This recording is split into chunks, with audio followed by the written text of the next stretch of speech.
जय श्री हरि। प्रायः युवक युवतियों में यह प्रश्न आता रहता है कि उनका विवाह कब होगा और कहाँ होगा। हम अपनी जन्म पत्रिका में यह बात ढूंढते रहते हैं। हमारी ज्योतिष इस प्रश्न का हल निकालने के लिए सक्षम है। मेरे पास भी तमाम ऐसे प्रश्न आए हैं। प्रायः मैं ऐसी कुंडली देखता रहता हूं और कुंडलियों में कुछ समस्याएं भी देखने को मिलती हैं, उनका हल भी मिलता है। ऐसी कोई भी कुंडली नहीं है जहां हल ना मिल रहा हो। अगर निगेटिव चीज़, नकारात्मक पक्ष हमारी कुंडली में बहुत सारे हैं तो सकारात्मक पक्ष भी हो सकते हैं। हमको नकारात्मक पक्ष को ध्यान में देना है और जो सकारात्मक पक्ष हैं उनको पकड़ लेना है। हमको उपाय वही करने हैं। आज इस कुंडली के माध्यम से मैं यही बात बताऊंगा कि विवाह आखिरकार क्या दिक्कत है, आखिर कौन कौन से ग्रह मुझे परेशान कर रहे हैं, हमारी कुंडली में क्या दिक्कत कर रहे हैं। लास्ट में उपाय भी बताए जाएंगे और क्या उपाय किए जाए कि विवाह शीघ्र हो जाए। विलंबित तो हो गया है, विलंब हुआ है, काफ़ी विलंब हुआ है। कुछ ऐसे ग्रह, कुछ ऐसी परेशानियां इस कुंडलियों में देखने को मिली हैं मुझको, जो बता रही हैं कि विवाह विवाह विलंबित है। लेकिन कुछ उपाय भी हैं। वीडियो के अंत में उपाय बताए जाएंगे। पूरे वीडियो तक आप लोग बने रहिएगा। जो चैनल मेरा सब्सक्राइब कर लिए उनके लिए बहुत बहुत धन्यवाद, और जो नए व्यूअर्स हैं उनसे मैं यही कहूँगा कि मेरा चैनल सब्सक्राइब कर दें और बेल आइकन को भी प्रेस कर दें ताकि उनके पास मेरे वीडियो का नोटिफिकेशन सबसे पहले पहुँच जाए। तो कुंडली विश्लेषण की श्रृंखला में आज एक युवती की कुंडली है। युवती का जन्म 9 मार्च 1989 को, स्थान लखनऊ, और शाम को 7:30 बजे हुआ था। इस कुंडली में यही प्रश्न है कि विवाह कब होगा, विवाह में देरी क्यों है। वास्तव में विलंब हो गया है, काफ़ी विलंब हो गया है, और कुंडली भी कुछ ऐसा ही बोल रही है। बारी बारी से मैं लग्न कुंडली और फिर नवमांश कुंडली दोनों का विश्लेषण करूंगा। क्रमबद्ध तरीके से विश्लेषण करूंगा, बहुत सरलीकृत भाषा में करूंगा, आप लोगों के समझ में आएगा। कुछ दिक्कतें मुझको देखने को मिली हैं, काफ़ी बड़ी बड़ी दिक्कतें इस कुंडली में, विवाह भाव को खास करके लेकर के। लेकिन उन्हीं दिक्कतों के साथ साथ हमको उसी कुंडली में हल भी मिला है। कहते हैं ना कि यदि ईश्वर परेशानी देता है तो कहीं उसका हल भी वो दिए रहता है। बस हमको हल पकड़ने की ज़रूरत होती है। हम उसका हल कहाँ से कैसे उसको अपने जीवन में ले लें, बस हमको राह दिखाने वाला चाहिए होता है। शायद इसीलिए कुंडली मेरे पास आई है। जितनी सरल तरीके से बताना होगा मैं बताऊंगा, आप लोग समझिएगा। तो लग्न कुंडली में मैं अगर दृष्टि डालता हूं तो लग्नेश, ये कन्या लग्न की कुंडली है। दुस्वाभाविक लग्न होता है। दुस्वाभाविक लग्न की सबसे बड़ी पहचान मैं बता दूं कि कुंडली में जो भी केंद्राधिपति दोष बनता है, केंद्राधिपति दोष दुस्वाभाविक लग्न का बहुत ही नुकसान देने वाला हो सकता है। क्यों? क्योंकि सारे केंद्र के स्वामी शुभ ग्रह होते हैं जो सुफल नहीं दे रहे होते हैं। आगे बताऊंगा भी इस कुंडली के विश्लेषण में कि आखिर क्या सुफल की कमी, कौन सा ग्रह सुफल की कमी कर रहे हैं। कन्या लग्न की कुंडली है और लग्नेश बुध बने। बुध कुंडली के 6ठम भाव पर आकर के बैठ गए हैं। अंश बल में भी कमज़ोर हैं, 4 डिग्री 30 मिनट के हैं। अंश बल में भी कमज़ोर हैं और 6ठम भाव में बैठ गए हैं। ये कुंडली का पहला वीक पॉइंट है। पहला नकारात्मक पक्ष हमको यह मिला कि कुंडली के लग्नेश बुध 6ठम भाव में 4 अंश 30 मिनट पर बैठे हुए हैं। चलिए आगे देखते हैं। साथ में राहु भी बैठे हुए हैं। राहु की डिग्री है 10 डिग्री 29 मिनट, बहुत नज़दीक बैठे हैं। 4 डिग्री पर बुध और 10 डिग्री पर राहु। राहु का प्रभाव लग्नेश पर है। राहु का पूरी तरह से प्रभाव लग्नेश पर है और एक अशुभ भाव पर लग्नेश भी बैठे हुए हैं। आगे अगर देखते हैं लग्न की स्थिति, तो लग्न में गुरु की पूर्ण दृष्टि है। ये बहुत अच्छी बात है, कुंडली के लिए बहुत अच्छी बात है। गुरु और मंगल दोनों नवम भाव में बैठे, निसंदेह जातिका को बहुत धार्मिक प्रवृत्ति की और मतलब अच्छे विचारों वाली बनाएंगे। लेकिन वहीं जो हमारे कुंडली के नकारात्मक पक्ष हैं वो भी कुछ बात बोल रहे हैं। गुरु तो शुभता दे रहे हैं, गुरु पर केंद्राधिपति दोष लगा हुआ है, चतुर्थ भाव के स्वामी और सप्तम भाव के स्वामी हैं, बहुत शुभ फल नहीं दे पा रहे हैं। लेकिन चूंकि गुरु हैं, सर्वाधिक शुभ ग्रह होते हैं, इसलिए शुभता तो देंगे, लेकिन बहुत शुभता नहीं दे पा रहे हैं गुरु। गुरु की पूर्ण दृष्टि लग्न पर है, ये बहुत अच्छी बात है इस कुंडली के लिए। लग्न में हम लग्न और लग्नेश हमने कई तरह से पीड़ित देखा। शनि की पूर्ण दृष्टि दसवीं दृष्टि लग्न पर पड़ रही है, ये भी कुछ अच्छी बात नहीं है। शनि की तीसरी दृष्टि लग्नेश पर पड़ रही है, ये भी कुंडली के लिए अच्छी बात नहीं है। इस तरह हमने देखा कि लग्न और लग्नेश इस कुंडली में पीड़ित हैं। उपाय मैं लास्ट में बताऊंगा, और उपाय अवश्य करने होंगे। बिना उपाय करे इस कुंडली में अपने पक्ष में रिजल्ट पाना थोड़ा दिक्कत वाला हो जाएगा। उपाय अवश्य करने होंगे। लग्न और लग्नेश इस कुंडली में बुरी तरह से पीड़ित हैं। हमको शुभता मात्र गुरु से मिल रही है, जो कि इनकी पंचम दृष्टि लग्न पर पड़ रही है। नवम भाव में गुरु बहुत अच्छा काम करते हैं और मंगल के साथ बैठे हैं। मंगल पराक्रम भाव के मालिक हैं, पराक्रम भाव के स्वामी हैं, और गुरु दीर्घ, गुरु तो वृद्धि है, गुरु तो विशाल है। पराक्रम भाव के मालिक मंगल के साथ बैठ गए हैं, इसका मतलब पराक्रम में तो विशालता लाएंगे ना, जातिका को महापराक्रमी बनाएंगे। गुरु का जो भी कार्य है यहाँ पर बहुत अच्छा होगा। चलिए अब सप्तम भाव पर देखते हैं। सप्तम भाव में चंद्रमा बैठे हुए हैं। अब अगर देखा जाए तो पक्ष बल में कमजोर है चंद्रमा, पक्ष बल में कमजोर हैं। यहाँ चंद्रमा को पक्ष बल में कमजोर बोला जाएगा और अशुभ ग्रह के रूप में है, शुभता नहीं रख रहे हैं। त्रिशदाय भाव के स्वामी हैं। कन्या लग्न की कुंडली में चंद्रमा यहाँ अशुभ ग्रह है, पक्ष बल में कमजोर हैं, सप्तम भाव में बैठे हैं, तो इस तरह सप्तम भाव की हानि कर रहे हैं। सप्तम भाव के उपाय लास्ट में बताए जाएंगे, चंद्रमा के भी उपाय इनको करने होंगे। सप्तम भाव की हानि चंद्रमा कर रहे हैं। विवाह की स्थिति को देखने के लिए हमको द्वितीय भाव भी देख लेना चाहिए। क्यों? क्योंकि द्वितीय भाव कुटुंब का घर होता है, द्वितीय भाव को देख लेना चाहिए। अब देखते हैं द्वितीय भाव में क्या क्या स्थितियां बन रही हैं। सबसे पहले देखते हैं राहु की पूर्ण दृष्टि द्वितीय भाव पर, नौवीं दृष्टि राहु की द्वितीय भाव पर, जो कि पापी ग्रह होता है। यह कुंडली का नकारात्मक पक्ष हुआ। द्वितीय भाव से विवाह के कारक गुरु 1 2 3 4 5 6 7 8 अष्टमस्थ हैं। विवाह के कारक गुरु द्वितीय भाव से अष्टमस्थ हैं। कुंडली का दूसरा नकारात्मक पक्ष द्वितीय भाव को लेकर के। शुक्र यहाँ के स्वामी हैं और कुंडली में लग्न से षष्ठम भाव में बैठे हैं। ये भी कुंडली में द्वितीय भाव को लेकर के नकारात्मक पक्ष। इस तरह हम देखते हैं कि द्वितीय भाव भी हमारा पीड़ित है।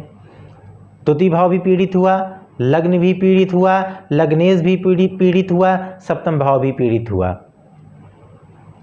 कहने का मतलब ये है कि अगर हम लग्न, लग्नेश, द्वितीय भाव, सप्तम इतनी चीज को देखते हैं तो हमारे ये भाव पीड़ित हैं। सप्तमेश को केंद्राधिपति दोष लगा हुआ है, फिर भी सप्तमेश हमको शुभता दे रहे हैं। नवम भाव पर बैठ करके हमारे लग्न को देख रहे हैं, मतलब हमको जो भी चीज मिल सकता है वो सप्तमेश से मिल सकता है, हमको गुरु से मिल सकता है। कहते हैं ना, डूबे को तिनके का सहारा। यदि व्यक्ति डूब रहा हो तो एक तिनका मिल जाए तो तिनके को पकड़ लेना चाहिए। ठीक उसी तरह अगर सारे ग्रह हमारी कुंडली में हमसे विरोध में जा रहे हैं, हमारे पक्ष में नहीं है, तो जो पक्ष में आपके पक्ष में गुरु हैं तो गुरु को पकड़ लीजिए। उपाय लास्ट में बताऊंगा मैं। नवमांश कुंडली में आता हूं। ठीक नवमांश कुंडली में भी यही स्थिति देख रहा हूं।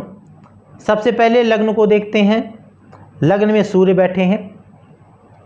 सूर्य अच्छा काम नहीं करेंगे। लग्नेश शुक्र बने और शुक्र एकादश भाव में बैठे हैं।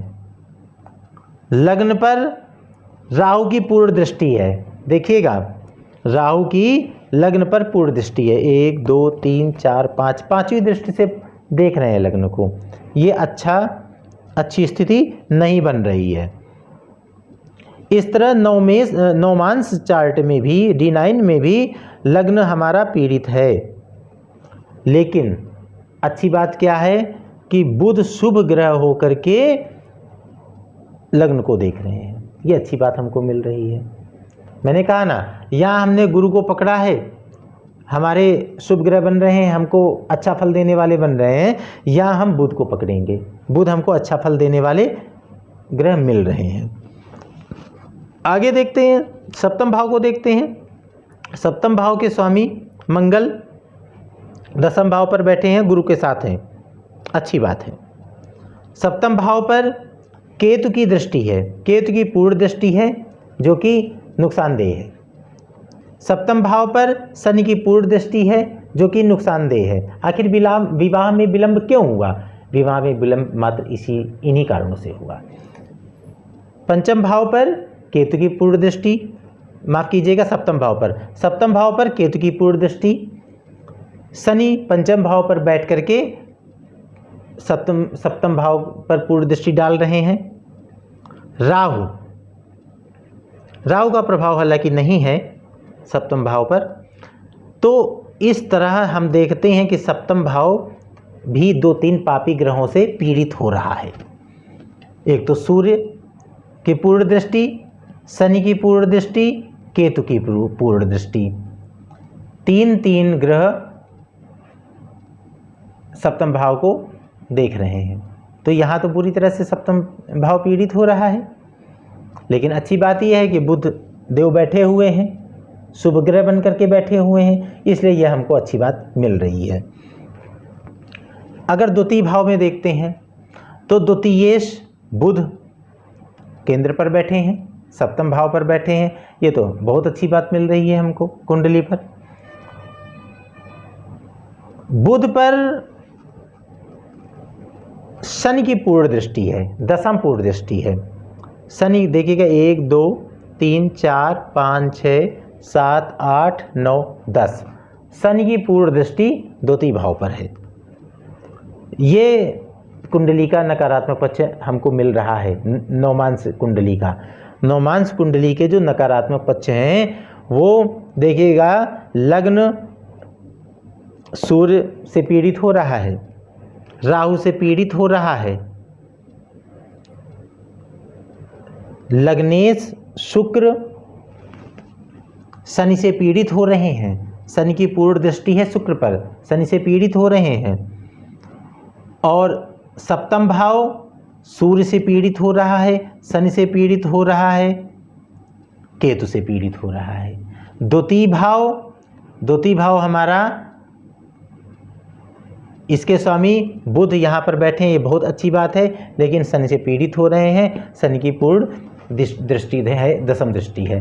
तो कुंडली में हमने देखा अगर नकारात्मक पक्ष ज़्यादा है, सकारात्मक पक्ष भी है। ऐसा नहीं कहा जा सकता कि नहीं विवाह की स्थिति असंभावी है, नहीं होगा, ऐसा नहीं कहा जा सकता। क्यों? क्योंकि सकारात्मक पक्ष भी मिल रहे हैं हमको। यहाँ गुरुदेव मिले और यहाँ बुध देव मिले, जो अबुध हमारे लग्नेश बन रहे हैं। बुध चूँकि अंशबल में कमज़ोर हैं और छठे भाव पर बैठे हुए हैं, इसलिए हमको बुध को ताकत देनी होगी, बुध को पावर देनी होगी, क्योंकि हमारे लग्नेश बुध ही बन रहे हैं। बुध को हमको पावर देनी है। गुरु में केंद्राधिपति दोष लगा हुआ है। गुरु के उपाय हमको करने होंगे। अब देखिए यहाँ राहु और सूर्य साथ में बैठे हैं। सूर्य की डिग्री 25 है, राहु की 10 है, तो अंशात्मक दूरी काफ़ी है। अंशात्मक दूरी इतनी अधिक हो जाती है तो बहुत परेशान होने की ज़रूरत नहीं होती है। यदि 5 अंश से नज़दीक ग्रह आ जाते हैं आपस में तो उनका प्रभाव आपस में काफ़ी पड़ने लगता है, लेकिन यहाँ लगभग 15 अंश का अंतर है, तो अंशात्मक दूरी काफ़ी है, इसलिए बहुत अंतर नहीं है। सूर्य ग्रहण योग जरूर बना रहा है, एक ही भाव में बैठ करके सूर्य ग्रहण योग बना रहे, लेकिन वो सूर्य ग्रहण योग बहुत ही प्रभावी है नहीं। और शुक्र कुंडली पर अस्त हैं, काफ़ी नज़दीक आ गए हैं सूर्य के। सूर्य 25 डिग्री पर है, शुक्र 18 डिग्री पर है, तो शुक्र कुंडली पर अस्त हो गए हैं। शुक्र के भी उपाय करने होंगे, क्योंकि शुक्र इनके द्वितीय भाव के मालिक हैं, द्वितीय भाव के स्वामी हैं। मैंने कहा था ना, द्वितीय भाव भी देख लिया जाता है कुंडली में, विवाह के लिए द्वितीय भाव भी देखते हैं, कुटुंब का घर होता है। तो द्वितीय अस्त हैं, ये कुंडली का नकारात्मक पक्ष है। इसके साथ साथ नौमेश भाग्येश अस्त हैं, गुरु बल दे रहे हैं भाग्य भाव को, लेकिन अस्त हैं, भाग्येश अस्त हैं। तो शुक्र चूंकि अस्त हो गए हैं, इसलिए शुक्र के भी उपाय करने होंगे। सूर्य के अति निकट आने के कारण शुक्र अस्त हो गए, राहु सूर्य के साथ होकर के सूर्य ग्रहण योग बना दिया, बुध हमारे लग्नेश राहु के साथ है ही हैं, वो भी 6वें भाव पर हैं। तरह तरह की बीमारियां और विरोधी इस तरह तैयार होते रहेंगे। चंद्रमा के उपाय हमको करने होंगे। क्यों? क्योंकि चंद्रमा तृतीयादेश हैं और सप्तम भाव पर बैठ गए हैं, सप्तम भाव पर बैठ गए हैं, तो ये भी कहीं ना कहीं विवाह को विलंबित कर रहे हैं। देखिए, युवती की महादशा चल रही है, शुक्र की महादशा चल रही है, जो कि अगस्त 2027 तक चलेगी। शनि की अंतर्दशा चल रही है, जो कि अगस्त 2023 तक चलेगी। अगर प्रश्न ये है कि विवाह कब होगा, तो अभी इस समय ऐसा कोई ग्रह की महादशा या अंतर्दशा नहीं चल रही है जो विवाह के लिए पक्ष में हो। फिर भी मैं कहता हूं कि इस समय गुरु मीन राशि पर चल रहे हैं, जो कि युवती की जन्म राशि है। मीन राशि पर चल रहे हैं, बहुत अच्छा समय है। भले ही थोड़ा समय आया है जीवन में, लेकिन बहुत ही शुभ समय आया है। अगर इस समय को हम पकड़ लें, अगर इस समय को पकड़ लें तो हमारे विवाह के लिए रास्ता खुले हुए हैं, जो कि 21 अप्रैल 2023 तक चलेगा। 21 अप्रैल 2023 तक हमारे लिए बहुत समय ही समय है। गुरुदेव मीन राशि में संचरण कर रहे हैं, जो कि हमारी चंद्र राशि है, तो इसलिए विवाह का तो समय है। अच्छा, कुछ उपाय जो मैंने कहा मैं बताऊंगा। सबसे पहले आप लग्नेश के उपाय कीजिए, बुध के उपाय। प्रत्येक बुधवार को 11 जोड़ी दूर्वा भगवान गणेश पर चढ़ा दीजिए। ओम गंगणपताय, माफ कीजिएगा, ओम गंगणपतये नमः। आप दूर्वा चढ़ाइए और ओम गंगणपतये नमः इसका उच्चारण कीजिए। बुध को बल दीजिए। बुध को बुध का नग तो पहनना नहीं है, रत्न तो पहनना नहीं है बुध का, आप इसी तरह बुध को पावर दे सकती हैं। दूर्वा चढ़ाइए, गणेश जी की शरण में चले जाइए। लग्नेश के उपाय करने के बाद आप चंद्र के उपाय कीजिए। पूर्णिमा के दिन चंद्रमा को अर्घ्य दीजिए। ओम सोम सोमाय नमः इसका प्रतिदिन एक ही माला कर लीजिए, मिनिमम एक माला कर लीजिए। इसके बाद, क्योंकि चंद्रमा का रत्न नहीं पहनना, मोती तो कतई नहीं पहनना, जैसे जो चीज़ नहीं पहननी तो उसके लिए हमको उपाय ही करने हैं। अब गुरु के आपको उपाय करने हैं। प्रत्येक बृहस्पतिवार पर केले पर जल चढ़ाइए, थोड़ी सी हल्दी जल पर डाल दीजिए और थोड़ी सी चने की दाल डाल दीजिए, थोड़ी सी मिश्री डाल दीजिए और केले पर जल चढ़ाइए प्रत्येक बृहस्पतिवार को। ये उपाय आप करेंगी। सूर्य भगवान को अर्घ्य प्रतिदिन देना है आपको। सूर्य भगवान को अर्घ्य प्रतिदिन दीजिए। अर्घ्य में जल में थोड़ा सी रोली और थोड़े से चावल, लाल पुष्प आप डाल दीजिए, सूर्य भगवान को अर्घ्य दीजिए। मैंने कहा था कि शुक्र के भी उपाय आपको करने हैं। वो क्या, क्यों? क्योंकि शुक्र आपके द्वितीय भाव के स्वामी हैं और आपके नवम भाव के स्वामी हैं, भाग्येश हैं। तो शुक्र के उपाय जो आपको करने हैं, प्रत्येक शुक्रवार को माँ भगवती के मंदिर जाइए, लाल पुष्प चढ़ाइए, माँ भगवती की शरण में जाइए, प्रतिदिन दुर्गा कवच, अर्गला और कीलक का पाठ कीजिए। ये तो रही आपकी उपाय की श्रृंखला जो आपको करने ही करने हैं। बिना उपाय के इस कुंडली में फल प्राप्त करना मैं कहता हूं असंभव ही रहेगा। इसलिए देखिए, उपायों से बहुत चीज़ हल हो जाता है। यदि आप किसी भी ज्योतिषी के पास जाते हैं, किसी भी ज्योतिषी से पूछते हैं तो वो उपाय बताएगा। जब तक आप उपाय नहीं करेंगे तो जाना व्यर्थ है। हम उपाय भी करें और उपाय के साथ साथ फिर कुंडली के सारे फल को ले। ऐसा नहीं है कि हमारे ग्रह ऐसे बैठे हैं तो हमारा जीवन ऐसे ही रहेगा ना, ऐसे नहीं रहेगा। हम उन उपाय को करें और अपने जीवन को, उन ग्रहों को मनाएं, उन ग्रहों से अपने लिए कुछ न कुछ लाभ की चीज़ ले लें। तो आज के लिए बस इतना ही। इस कुंडली के विश्लेषण के साथ आज का कार्यक्रम मैं समाप्त करता हूँ। आपको मेरे साथ जुड़े रहने के लिए बहुत बहुत धन्यवाद। नमस्कार।